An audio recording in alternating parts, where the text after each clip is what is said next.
11 جنوری ہے اور تھارن کلف کی مسجد میں مستورات کا بیان ہو رہا ہے.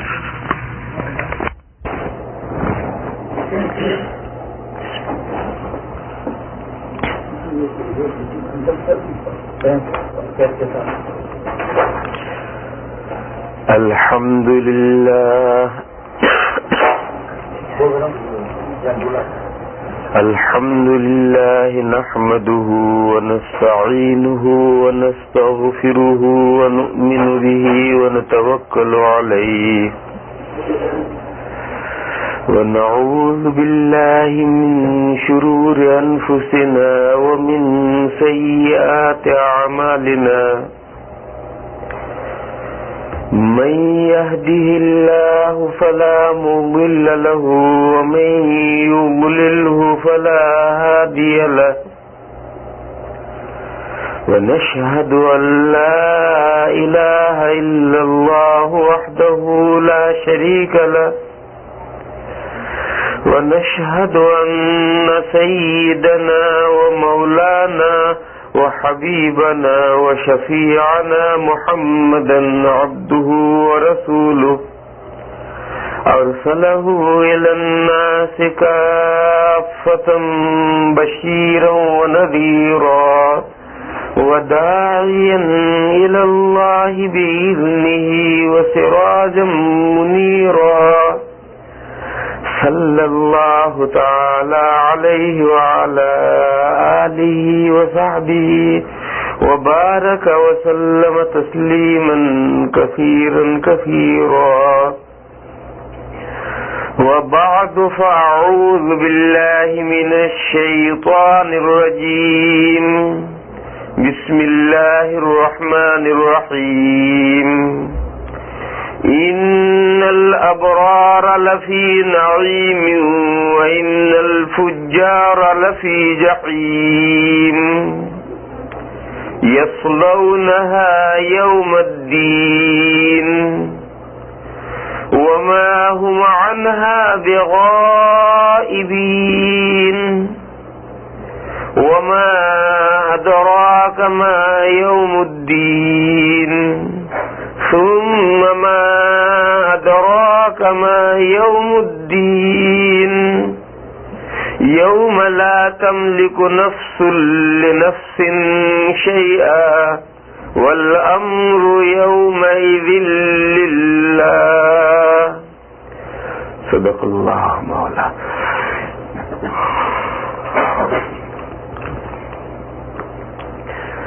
معزز خواتین، مائیں اور بہنیں،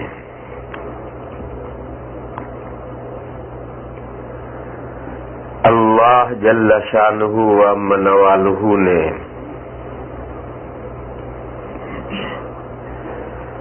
ہمیں اس دنیا کی زندگی میں بیکار پیدا نہیں کیا ہے، بلکہ اللہ جل شانہ و من والہ نے یہ دنیا کی زندگی ہمیں اس لیے عطا فرمائی ہے کہ ہماری جو اصل زندگی ہے، ہمارا جو اصلی وطن ہے، اس میں جو اللہ جل شانہ و من والہ نے ہمارے لیے نعمتیں تیار فرما رکھی ہیں، ان نعمتوں کو حاصل کرنے کا ہم اپنے اندر استحقاق، قابلیت، ایبیلٹی پیدا کر لیں تو وہ نعمتیں اللہ تعالی ہمیں عطا فرمائیں اور ان نعمتوں سے ہم اپنے اصلی وطن میں پہنچ کر ان نعمتوں سے فائدہ اٹھائیں ہمیشہ ہمیش کے لیے. اس بات کی تفصیل یہ ہے کہ ہمارا اصلی وطن جنت ہے. ہمارے دادا اور ہماری دادی حضرت آدم علی نبینا علیہ الصلاۃ والسلام اور حضرت حوا رضی اللہ تعالی عنہا، یہ جو ہمارے دادا اور دادی ہیں، یہ جنت میں رہتے تھے اور جنت میں سے اس دنیا میں بھیجے گئے ہیں، اس زمین پر اتارے گئے ہیں۔ یہ سبھی بہنیں جانتی ہیں۔ اس کا نتیجہ، اس کا خلاصہ، اس کا ریزلٹ کیا ہے؟ اس کا یہ کہ ہمارا اصلی وطن یہ زمین نہیں ہے۔ اس زمین پر تو ہم عارضی طور پر بھیجے گئے ہیں، ہمارا اصل وطن جنت ہے۔ اور جنت کی نعمتیں اور جنت کی پر بہار اور پر کیف زندگی، مزیدار زندگی، اور جنت کی ہمیشہ کی زندگی، کبھی بھی نہ ختم ہونے والی زندگی، یہ ہماری اصل زندگی ہے۔ اور اللہ جل شانہ امن والہ نے ہمیں اس زندگی کے لیے پیدا کیا ہے، اس جگہ کے لیے پیدا کیا ہے، مگر اس نعمت کو حاصل کرنے کے لیے، اس جگہ کو حاصل کرنے کے لیے، وہ ابدی زندگی حاصل کرنے کے لیے، وہ ہمیشہ کی نعمتیں حاصل کرنے کے لیے ضروری ہے کہ ہم اپنے اندر کوئی قابلیت پیدا کریں، اپنے اندر استحقاق پیدا کریں، ہم اس کی پرائس ادا کریں، اس کی قیمت ادا کریں، اور قیمت ادا کر کے وہ چیز ہم لیں تو ہمیں اس کی قدر ہوگی۔ ہمیشہ جس چیز کی قیمت ادا کی جاتی ہے اور قیمت ادا کر کے کوئی چیز حاصل کی جاتی ہے تو اس کی قدر ہوتی ہے۔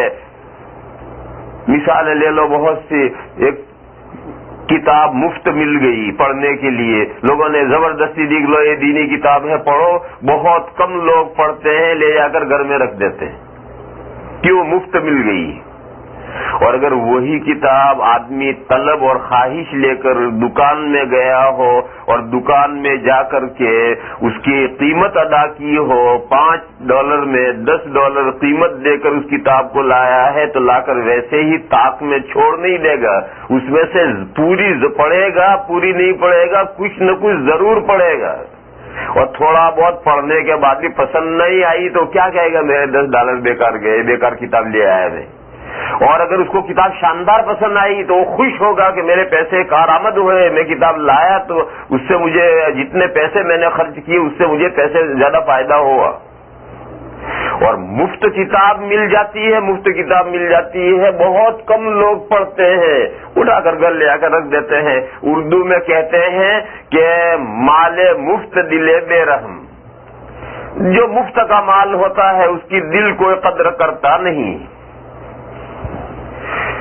اسی ضابطے کے مطابق نکاح میں شریعت نے مہر رکھا ہے کہ مہر کے بغیر نکاح نہیں ہو سکتا ہے۔ یہ جو شریعت نے نکاح میں مہر رکھا ہے، اس کے ذریعے سے عورت کی قدر و قیمت مرد کے دل و دماغ میں پیدا کرنا مقصود ہے کہ یہ مفت کوئی گری پڑی چیز نہیں لائے ہو تم، کہ مفت گری پڑی چیز نہیں لائے ہو، اس کی ایک ویلیویبل قیمت دے کر، مہر دے کر، پیسہ دے کر جب آدمی لاتا ہے تو اس کی اہمیت ہوتی ہے اور اس کا قدر ہوتی ہے۔ ہمارے ہندوستان میں بعض صوبوں میں جہاں مسلمان اپنی جہالت سے اور بے وقوفی سے زیادہ طلاقیں دیتے ہیں، تو وہاں کی جو اصلاحی کمیٹیاں ہیں ان کمیٹیوں نے طے کیا ہے کہ مہر زیادہ باندھو، 5,000 مہر باندھو، 10,000 مہر باندھو، تاکہ طلاق دیتے وقت اسے خیال آئے کہ میں طلاق دوں گا مجھے 10,000 روپے دینے پڑیں گے۔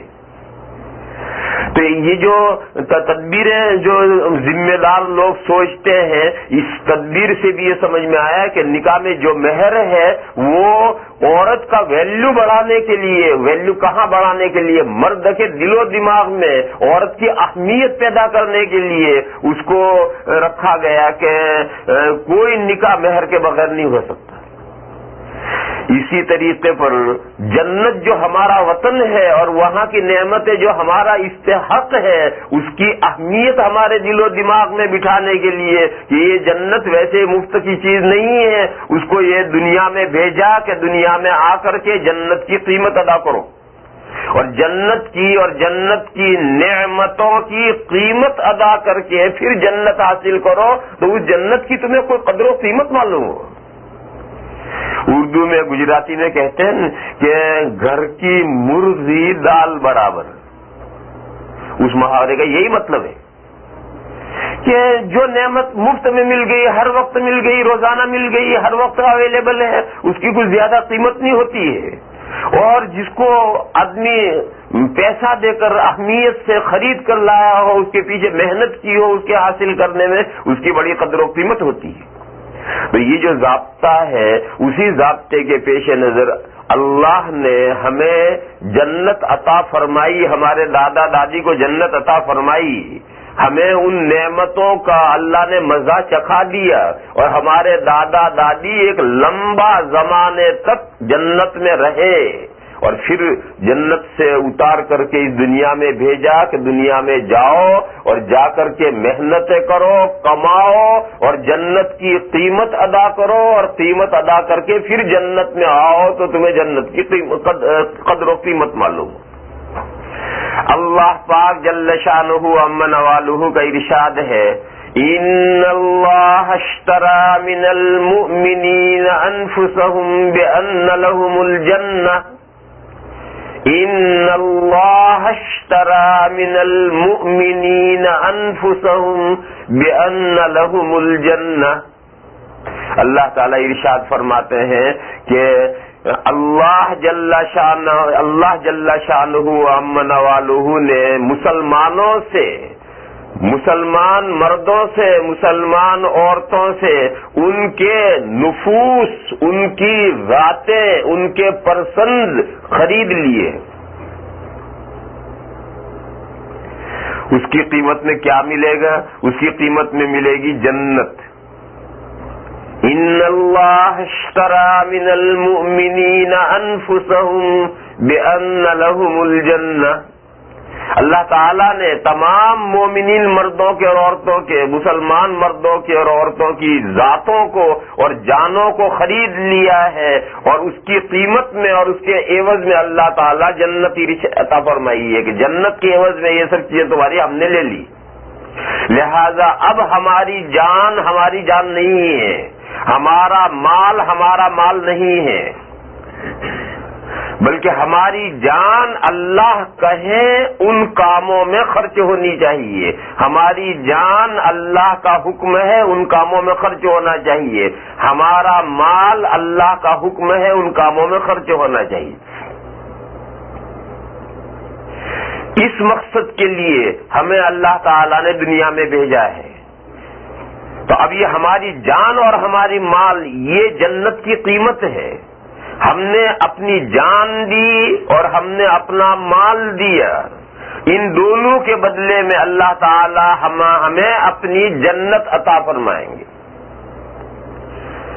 لیکن دنیا میں آنے کے بعد میں لوگ دو قسم کے ہو گئے، ایک تو جس کام کے لیے انہیں دنیا میں بھیجا گیا تھا، جس مقصد کے لیے وہ مقصد انہوں نے پورا کیا، اور ایک وہ ہے کہ جو دنیا میں آ کر جس مقصد کے لیے بھیجا گیا تھا اس مقصد کو انہوں نے پورا نہیں کیا، بلکہ دنیا کا چند دنوں کا جو مزہ تھا، دنیا کی رنگ رلیاں تھی، دنیا کی عیش تھی، دنیا کی آسائشیں تھی، دنیا کی راحتیں تھی، ان راحتوں میں آ کر ایسا پھنس گیا، ایسا مشغول ہو گیا کہ اس نے سب کچھ دنیا کی اس فانی نعمتوں ہی کو سب کچھ سمجھ لیا، اور اسی میں ریجھ کر رہ گیا، اسی میں مگن ہو کر رہ گیا، اسی میں پھنس کر رہ گیا، اور اس نے آخرت کی، جنت کی اور جنت کی نعمتوں کی جو قدر ادا کرنی چاہیے تھی اور جو قیمت اسے ادا کرنی چاہیے تھی اس نے نہیں کی۔ اس کو بھی دنیا سے بہرحال مرنا ہے، گزرنا ہے، تو جب یہاں سے دنیا سے گزر جائے گا تو آخرت میں اسے کیا ملے گا؟ جنت تو مل نہیں سکتی، جنت میں کی نعمت تو مل نہیں سکتی، تو آخرت میں اسے کیا ملے گا؟ تو اللہ جل شانہ عما والہ نے جنت کی اپوزٹ، اس کی برعکس، اس کے مقابل، اس کی ضد ایک دوسری جگہ پیدا کی ہے، جس جگہ کا نام ہے دوزخ اور جہنم۔ جو دنیا میں آ کر کے دنیا میں بھیجے جانے کا مقصد پورا کریں گے انہیں مرنے کے بعد جنت ملے گی، اور جو دنیا کا مقصد پورا نہیں کریں گے انہیں وہ دوسری جگہ جو جہنم ہے وہ جہنم جگہ ملے گی۔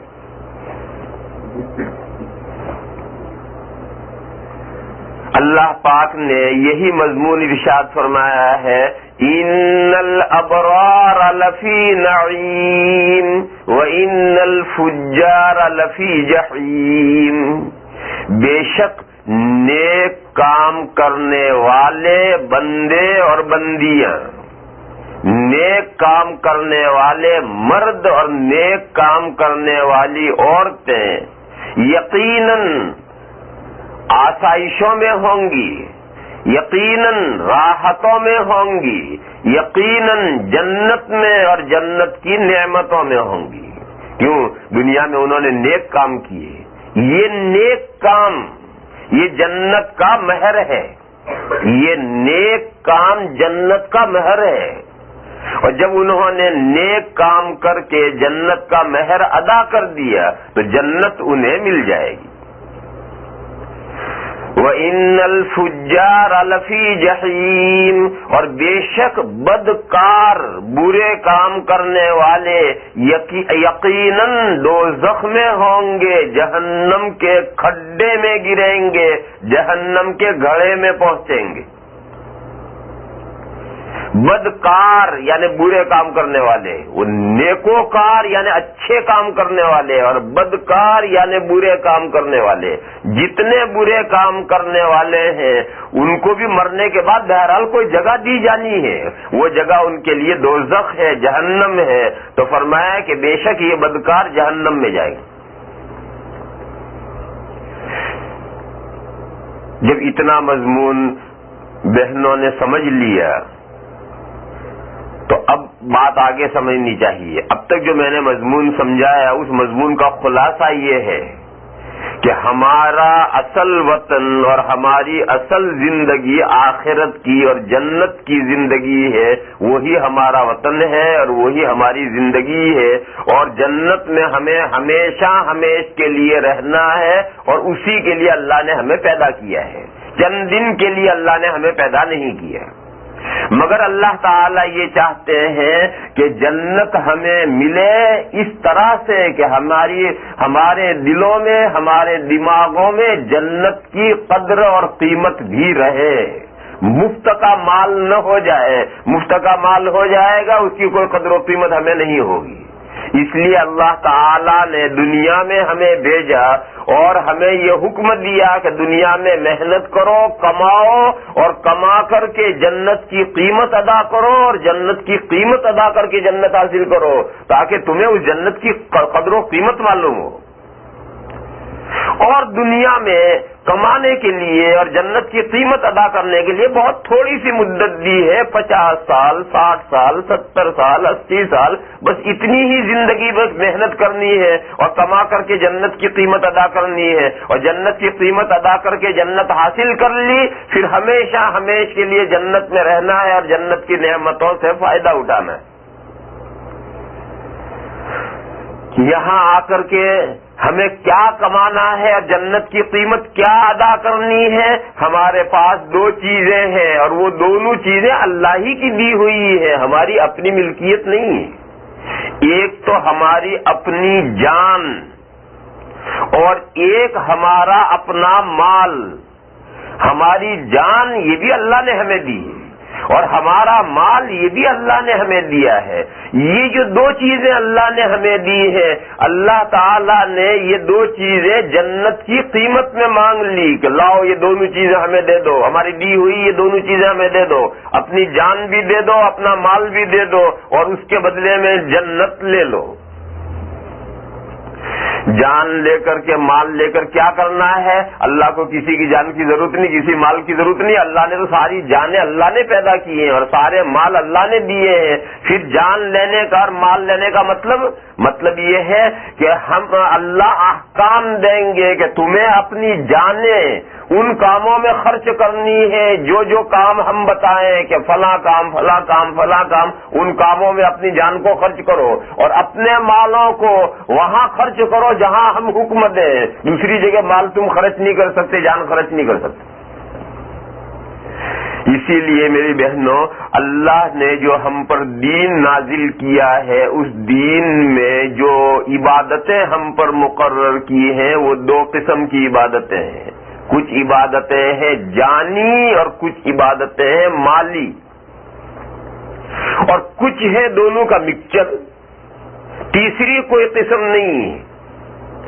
دیکھو نماز ہم پڑھتے ہیں تو نماز میں جان خرچ ہوتی ہے، آدمی کے طبیعت پر اثر پڑتا ہے، سردی گرمی میں اٹھنا پڑتا ہے، وضو کرنا پڑتا ہے، وقت کے اندر نماز پڑھنی پڑتی ہے. اور رمضان شریف میں تو بہت لمبی نماز پڑھنی پڑتی ہے. ہمارے جو بھائی اور جو بہنیں اللہ نے انہیں تراویح پڑھنے کی توفیق دی ہے تو وہ کتنی لمبی نماز پڑھنی پڑتی ہے، کھڑے کھڑے پیر بھی تھک جاتے ہیں. تو جان کو زحمت ہوتی ہے لیکن پیسہ نماز پڑھنے میں ایک خرچ نہیں ہوتا، اس لیے نماز جانی عبادت ہے. اسی طریقے سے ہم روزہ رکھتے ہیں، روزہ رکھنے میں ہمارا کوئی پیسہ خرچ نہیں ہوتا ہے لیکن روزہ رکھنے میں ہماری جان کو تکلیف پہنچتی ہے. بھوک لگے تو پریشانی ہوتی ہے، پیاس لگے تو پریشانی ہوتی ہے، اور بیڑی سگریٹ پینے والوں کو بیڑی سگریٹ نہ ملے تو پریشانی ہوتی ہے. پیسہ ایک خرچ نہیں ہوتا ہے، جان کو پریشانی ہوتی ہے، لہذا یہ جانی عبادت ہے. اور زکوٰۃ اور صدقے فطر، زکوٰۃ اور صدقے فطر یہ مالی عبادت ہے. اس میں سے جان میں سے کچھ نہیں جاتا، ہمارے جسم میں سے ہمارے جان میں سے کچھ نہیں جاتا، ہمارے مال میں سے جاتا ہے. زکوٰۃ میں 2.5% جاتا ہے، صدقے فطر میں $4-5 جاتے ہیں. تو یہ صرف مالی عبادت ہے. اور حج جو ہے مکسچر عبادت ہے، اس میں مال بھی خرچ ہوتا ہے، $4-5 ہزار خرچ ہو جاتے ہیں. اور صرف $4-5 اگر مکہ بھیج دو تو حج نہیں ہو جائے گا، خود حج کے لیے جانا پڑے گا. مرد کو بھی جانا پڑے گا، عورت کو بھی جانا پڑے گا، جوان کو بھی جانا پڑے گا، بوڑھے کو بھی جانا پڑے گا. ہر ایک کو جانا پڑے گا اور یہ کام اور یہ کام اور یہ کام اور یہ کام اور یہ کام، سب کام خود کرنے پڑیں گے. اور جب جانا پڑے گا اور کام کرنے پڑیں گے تو پیسہ بھی خرچ ہوگا، تو پیسہ بھی خرچ ہوگا اور خود عمل بھی کرنا پڑے گا. تو حج مکسچر عبادت ہے جان اور مال دونوں سے. میری بہنوں میں سمجھا یہ رہا ہوں کہ اللہ نے جو ہماری جان خرید لی ہے، مال خرید لیا ہے، اور اس کے بدلے میں ہمیں جو جنت اللہ تعالیٰ نے عنایت فرمائی ہے، تو اللہ نے ہماری جان کے بارے میں بھی احکام دیے ہیں اور مال کے بارے میں بھی احکام دیے ہیں کہ اللہ کے حکم کے مطابق ہماری جان اور جسم استعمال ہونا چاہیے، اللہ کے حکم کے مطابق ہمارا مال استعمال ہونا چاہیے. زندگی کا ایک ایک لمحہ اسی طرح سے استعمال ہونا چاہیے. حدیث شریف میں یہ مضمون بیان کیا گیا ہے. حضور اکرم صلی اللہ تعالی علیہ وسلم نے ارشاد فرمایا کہ قیامت کے دن جب انسان اللہ کے سامنے کھڑا کیا جائے گا، مردوں کو بھی حساب کے لیے اللہ کے روبرو پیش کیا جائے گا، عورتوں کو بھی حساب کے لیے اللہ کے روبرو پیش کیا جائے گا. تو جب تک 5 باتیں کلیئر نہیں ہو جائیں گی وہاں تک اللہ کے سامنے سے قدم ہٹ نہیں سکتے ہیں، وہیں کھڑا رہنا ہے. جب تک 5 باتوں کا حساب کلیئر کر لو تب وہاں سے ہٹ سکتے ہو. لا تزول قدم ابن آدم حتى يسأل عن 5. 5 باتوں کے بارے میں جب تک سوال نہ کر لیا جائے وہاں تک اللہ کے سامنے سے قدم ہٹ نہیں سکیں گے. سب سے پہلا سوال ہوگا عن عمره فيما أفنى. پہلا سوال ہوگا اللہ کی طرف سے کہ ہم نے تمہیں زندگی دی تھی، لائف دی تھی، دنیا کی زندگی دی تھی، کوئی کام کرنے کے لیے تمہیں دنیا کی زندگی دی تھی، تم نے دنیا کی زندگی کن کاموں میں گزار دی، فنا کر دی، فنش کر دی؟ بتاؤ. دنیا کی زندگی 50 سال کی زندگی دی تھی، 60 سال کی زندگی دی تھی، 80 سال کی زندگی دی تھی، تو نے یہ اتنی لمبی ہماری دی ہوئی نعمت، اتنی بڑی ہماری دی ہوئی نعمت، اس نعمت کو کس کام میں خرچ کر دی؟ یعنی اللہ کے دیے ہوئے احکام کے مطابق زندگی خرچ کی ہے یا اپنی من مانی چلائی ہے اور جیسا اس کا جی چاہا ہے ایسی زندگی اس نے گزاری ہے؟ کیا کیا ہے اس کا حساب لو. وعن شبابه فيما ابلى. دوسرا سوال یہ ہونا ہے کہ تمہاری زندگی میں ایک خاص پیریڈ جس کا نام ہے جوانی، یہ بہت شاندار ٹائم ہم نے تمہیں دیا تھا. بچپن کمزوری کا زمانہ ہے، بوڑھاپا اور کمزوری کا زمانہ ہے، اور بڑھاپے کی آخری حد وہ تو ایسی ہی ہے جیسے کہ چھوٹا بچہ پیدا ہوتا ہے. لیکن بیچ میں جو جوانی کا زمانہ ہے یہ زندگی کا بہترین سرمایہ ہے، قیمتی سرمایہ ہے، بہترین زندگی ہے. اللہ تعالیٰ اس جوانی کا الگ حساب لیں گے کہ یہ جو جوانی کی ہم نے زمانہ تمہیں دیا تھا، بھرپور طاقت کا زمانہ دیا تھا، ہر چیز شاندار، آنکھیں شاندار کام کر رہی ہیں، کان بہترین کام کر رہے ہیں، دماغ صحیح سوچ رہا، غور و فکر کر رہا، ہاتھ پیر دل دماغ تمام اعضاء اپنا پورا صحیح فنکشن کر رہے ہیں. یہ جوانی تم نے کن کاموں میں پرانی کر دی؟ پرانی کر دی یعنی واپری. یہ جوانی کن کاموں میں واپری تم نے؟ پرانی کر دی، خرچ کر دی، استعمال کی. اس کا حساب لو. اللہ کے احکام کے مطابق یہ جوانی خرچ کی یا جوانی کی رنگ رلیوں میں بتا دی اور گزار دی؟ اس کا حساب دینا ہے. اور جب تک اس کا حساب صاف نہیں ہو جائے گا اللہ کے سامنے سے قدم ہٹ نہیں سکتے. اس کے بعد 3 سوال اور ہونے ہیں اور وہ تینوں سوال مال کے بارے میں ہونے ہیں. دیکھو یہ 2 سوال تو جان کے بارے میں ہوئے. اللہ کی جو 2 نعمتیں ہیں جان اور مال، اس میں سے یہ 2 سوال تو جان کے بارے میں ہوئے. ایک تو ہم نے زندگی اور لائف دی تھی، اس زندگی اور لائف کو کائے میں خرچ کیا. دوسرا ہے کہ زندگی اور لائف کا بھی خاص زمانہ جوانی کا زمانہ دیا تھا، اس جوانی کے زمانے کو کہاں خرچ کر دیا. یہ 2 سوال تو ہوئے جان کے بارے میں اور 3 سوال مال کے بارے میں ہونے. پہلا سوال یہ ہونا ہے کہ تم نے مال کہاں سے کمایا؟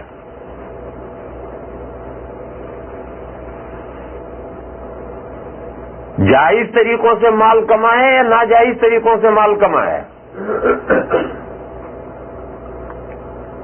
کیونکہ مال اللہ تعالیٰ دیتے ہیں مگر اس دنیا میں اس کے لیے اسباب رکھے ہیں کہ ان اسباب کے ذریعے سے حاصل ہونا ہے. تو تم نے اللہ کی اس نعمت کو جائز ذریعے سے حاصل کی ہے یا ناجائز ذریعے سے حاصل کی؟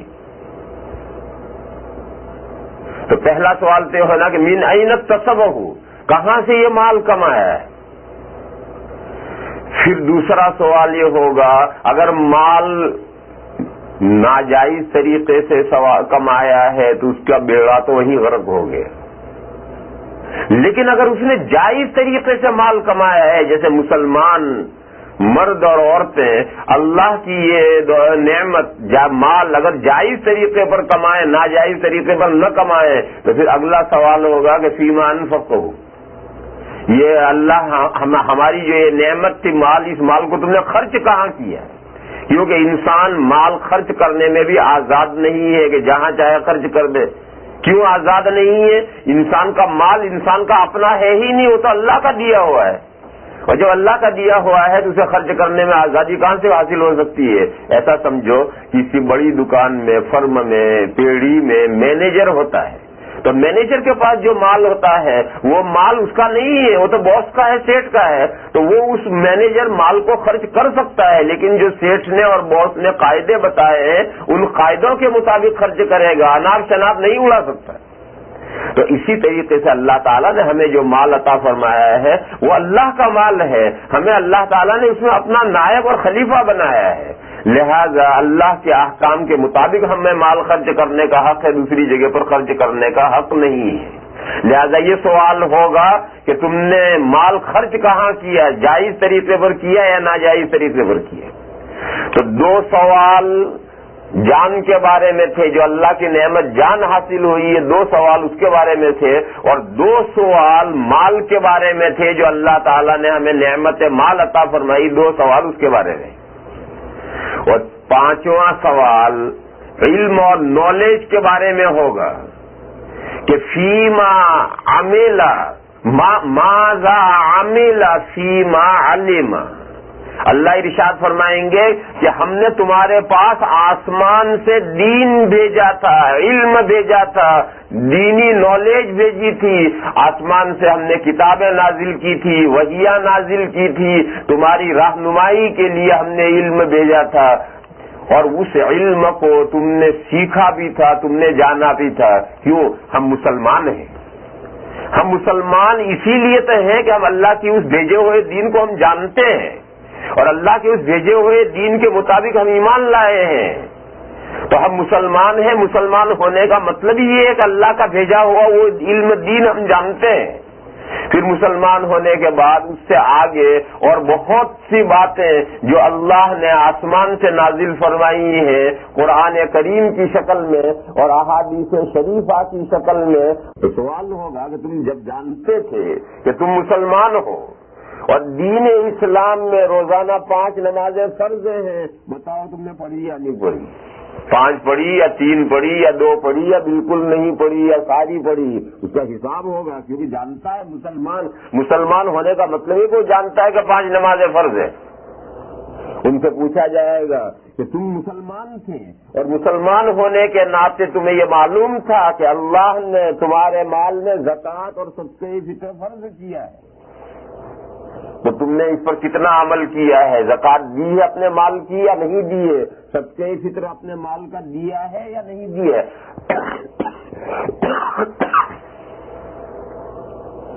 اگر مال اتنا ہے کہ آدمی حج کر سکتا ہے، عورت حج کر سکتی ہے، تو آدمی پر بھی حج فرض ہے، عورت پر بھی حج فرض ہے۔ تو اگر اتنا مال اللہ نے دے رکھا تو یہ سوال ہوگا کہ تم مسلمان تھے، تمہیں ہم نے دین نازل کیا تھا، تمہیں معلوم تھا کہ یہ حج فرض ہے، اور تمہارے پاس اتنے اسباب اور اتنا مال تھا کہ حج فرض ہو جائے، کہ تم نے حج کیا ہے نہیں کیا؟ یہ سب تفصیلی سوال ہوں گے کہ ماذا عمل فیما علم، جتنا دین تم جانتے تھے اس دین پر کتنا تم نے عمل کیا۔ یہ 5 سوال ہونے ہیں، ان 5 سوال میں سے 2 سوال ہماری زندگی اور لائف کے بارے میں ہونے ہیں، اور 2 سوال ہمارے مال اور پروسیس کے بارے میں ہونے ہیں، کیونکہ اللہ کی یہی 2 نعمتیں ہمیں عطا فرمائی گئی ہیں، اور پھر اللہ نے یہ 2 نعمتیں ہم سے خرید لی ہیں، اور اس کے بدلے میں اللہ نے ہمیں جنت دی ہے۔ اور خرید لینے کا مطلب یہ ہے کہ اللہ نے جان کے بارے میں بھی احکام دیے ہیں، مال کے بارے میں بھی احکام دیے ہیں۔ جان کو بھی اللہ کے حکموں کے مطابق خرچ کرنا ہے، مال کو بھی اللہ کے حکموں کے مطابق خرچ کرنا ہے۔ تو جن بندوں نے اور جن بندیوں نے اللہ سے جو سودا کیا ہے، بزنس کی ہے، اس بزنس کے مطابق اپنی جان اللہ کے احکام میں لگائی، اپنا مال اللہ کے احکام میں لگایا، تو ان کے لیے انہوں نے جنت کی قیمت ادا کر دی، انہوں نے جنت کا مہر ادا کر دیا۔ یہ جو ہمارے نیک اعمال ہیں، جانی اور مالی یہ نیک اعمال ہیں، یہ جنت کی پرائس ہے، جنت کی قیمت ہے، یہ جنت کا مہر ہے۔ حدیث شریف میں اسے جنت کا مہر ادا کیا گیا ہے، اور جب مہر نکاح ہو گیا، مہر ادا کر دیا، تو اب وائف اس کے گھر آ جائے گی۔ تو جب ہم نے پرائس ادا کر دی، قیمت ادا کر دی جنت کی، اس کا مہر ادا کر دیا، تو مرتے ہی جنت ہمیں مل جائے گی۔ اور جس نے نکاح ہی نہیں کیا یا نکاح تو کر دیا مگر آگے کوئی مہر ہی نہیں ادا کیا اور وہ کہے وائف میرے یہاں آ جائے تو کہاں سے آ جائے گی؟ تو اللہ نے اسے دنیا میں پیدا کیا، پیدا ہونے کے بعد اسے جنت کا سودا ہی اللہ سے نہیں کیا، وہ ایمان ہی نہیں لایا۔ ان اللہ اشترى من المؤمنین، مومنین سے خریدا، وہ تو ایمان ہی نہیں لایا، تو اس نے اللہ سے سودا ہی نہیں کیا۔ یا سودا تو کر لیا، مسلمان جتنے ہیں انہوں نے اللہ سے سودا تو کر لیا، مگر سودا کرنے کے بعد مہر اور قیمت نہیں ادا کی، اعمال نہیں ہیں ان کے، نیک اعمال، نہ نمازیں پڑھتی ہے، نہ روزے رکھتی ہے، اللہ نے بچیرا مال دیا ہے، حج کو بھی نہیں جاتی، اللہ نے جو اللہ کے حقوق ہیں نہ اللہ کے حقوق ادا کرتی ہے، نہ اللہ کے بعد جو حقوق رکھے گئے شوہر کے نہ شوہر کے حقوق ادا کرتی ہے،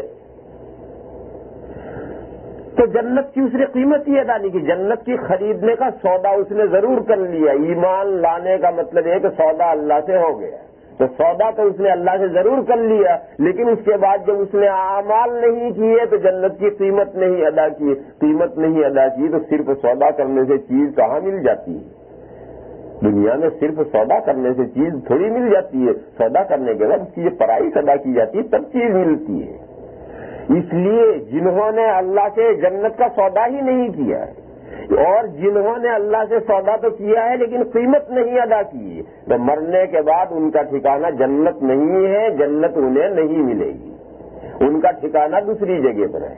ان الابرار لفی نعیم وان الفجار لفی جحیم، بے شک نیک لوگ آسائشوں میں ہوں گے، جنت میں ہوں گے، جنت کی سدا بہار نعمتوں میں ہوں گے، جنت کی راحتوں میں ہوں گے، اور بے شک بدکار مانے برے کام کرنے والے، جو ایمان نہیں لاتا، اللہ کا انکار کرتا ہے، اللہ کا کفر کرتا ہے، سب سے بڑی بدکاری تو یہ ہے، اور ایمان لے آتا ہے لیکن ایمان لانے کے بعد پھر اللہ کی ہدایت اور اللہ کے احکام کے مطابق عمل نہیں کرتا بلکہ اللہ کے احکام کے اگینسٹ ان کے خلاف کام کرتا ہے، تو یہ بھی برے کام ہے، بدکاریاں ہیں۔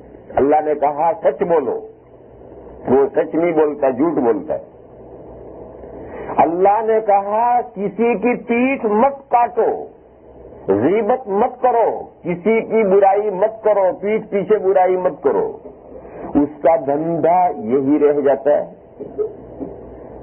اس کا دھندا بس یہی دوسروں کی پیٹھ کاٹنا اور دوسروں کی پیٹھ پیچھے برائیاں کرنا، یہی دھندا ہے۔ مرد ہے تو وہ کافی ٹائم میں یہی دھندا کرتا ہے، اور عورتیں ہیں تو ان کے لیے فون گورنمنٹ نے فری اسی لیے کیا ہے کہ وہ یہی دھندا کریں۔ عورتوں کا دھندا رہا، جب جس وقت میں فون فری ہو گیا وہ انہوں نے فون اٹھایا اور ایک دوسرے کے ساتھ کانٹیکٹ شروع کیا، اور اب کیا باتیں ہو رہی ہیں، پیلی ایوی چھین، پیلی ایوی چھین، پیلانو آ چھین، پیلانو تے چھین، بس یہی باتیں ہو رہی ہیں، ایک دوسرے کی پیٹھ کاٹنا، یہی دندے ہو رہے ہیں۔ اور مردوں کو جہاں کام سے فارغ ہوئے اور ہوٹل میں پہنچے، چوراہے پر پہنچے، باغل پر پہنچے، بس یہی دندے شروع ہو گئے۔ حالانکہ اللہ نے یہ حکم دیا تھا کہ دوسروں کا احترام کرو، دوسروں کی عزت کرو، دوسروں کی برائی پر نظر مت ڈالو، اپنی برائی کو دیکھو، مگر انسان کا حال یہ ہے کہ اپنی آنکھ کا شہتیر بھی اسے نظر نہیں آتا اور دوسرے کی آنکھ میں ذرا سا تنکا بھی ہو تو اسے نظر آ جاتا ہے۔ حالانکہ آنا چاہیے، جو اپنی آنکھ میں شاستیر پھنسا ہوا ہے وہ نظر آنا چاہیے۔ میری بہنوں، ہم میں سے ہر شخص غور کرے اپنے حالات میں کہ ہمارے اندر کتنے خرابیاں ہیں، ہمارے اندر کتنے عیب ہیں، ہم اللہ کے حکموں کے مطابق کتنا چل رہے ہیں۔ اگر ہر شخص ہم میں سے اپنے حالات میں غور کرے گا تو چھلنی میں 70 چھید پائے گا۔ چھلنی جانتے ہیں، آٹا چھالنے کی چھلنی، اس میں چھید یعنی سوراخ، چھلنی میں کتنے سوراخ ہوتے ہیں؟ 70 سوراخ ہوتے ہیں۔ تو اردو میں محاورہ ہے کہ چھلنی میں 70 چھید۔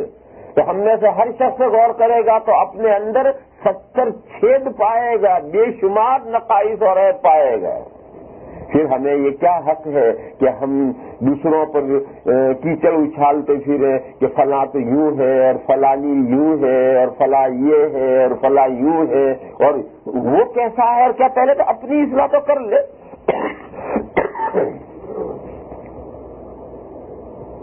تو یہ بھی بد کرداریاں ہیں.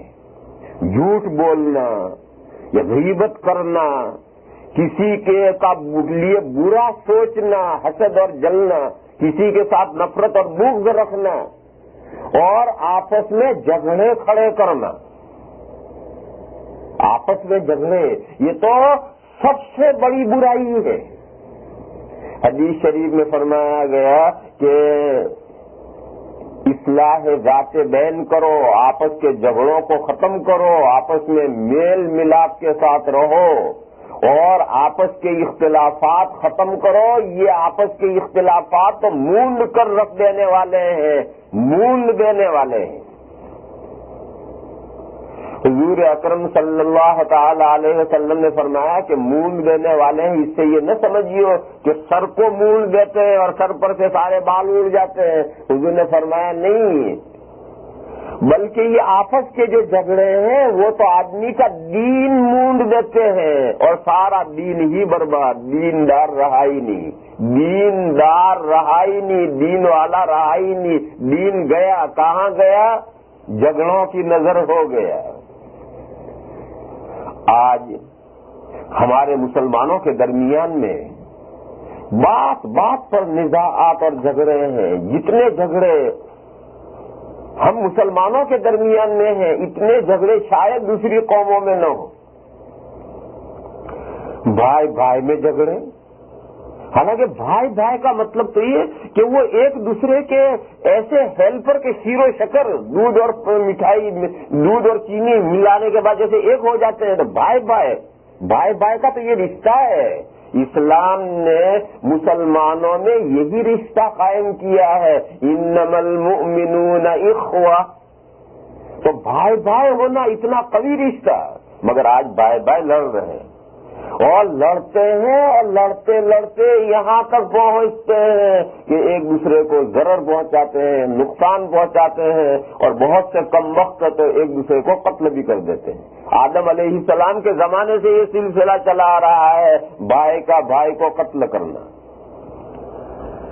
بہن بہن لڑیں گی, بھائی بہن کا رشتہ کتنا مضبوط رشتہ. بھائی بہن لڑیں گے, حالانکہ بہن بھائی بھائی اور بھائی بہن یہ سب ایک ہی رشتہ ہے. انما المؤمنون اخوہ, انما المؤمنون اخوہ کے معنی ہے تمام مسلمان بھائی بہن ہیں.